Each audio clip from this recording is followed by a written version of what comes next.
Conocer la base jurídica de los derechos humanos a nivel internacional es muy importante, pero también es muy importante conocer cuáles son las obligaciones que tiene el Estado en materia de derechos humanos.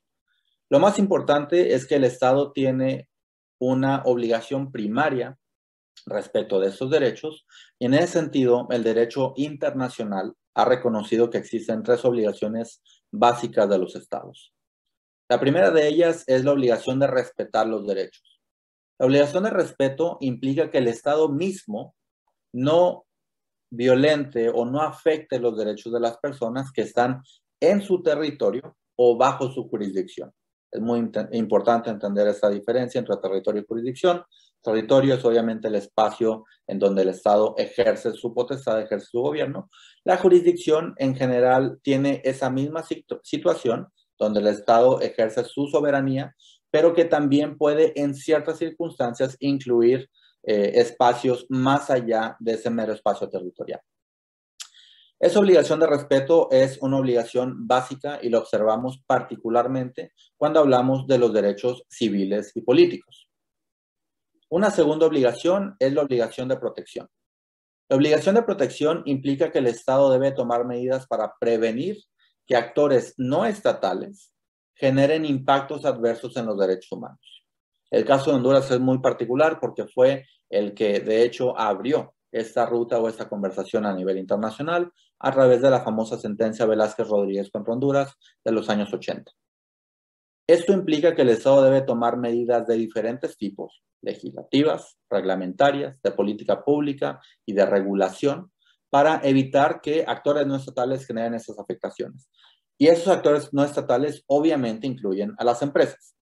Es una obligación internacional que pesa sobre el Estado.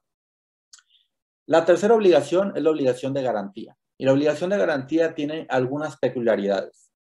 La primera de ellas es que cambia ligeramente cuando hablamos de derechos civiles y políticos a cuando hablamos de derechos económicos, sociales y culturales, pero la base es muy similar.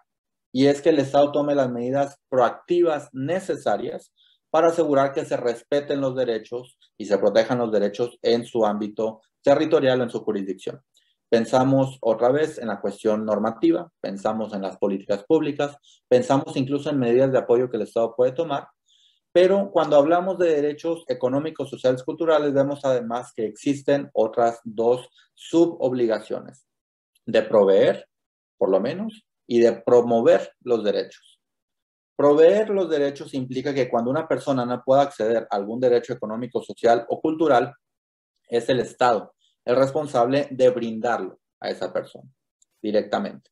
Obviamente habrá muchas situaciones en las que las personas por sí mismas puedan cubrir esas necesidades que tienen, pero cuando no sea el caso, es un deber del Estado asegurar esos derechos mínimos para la población que esté obviamente en mayor grado de vulnerabilidad.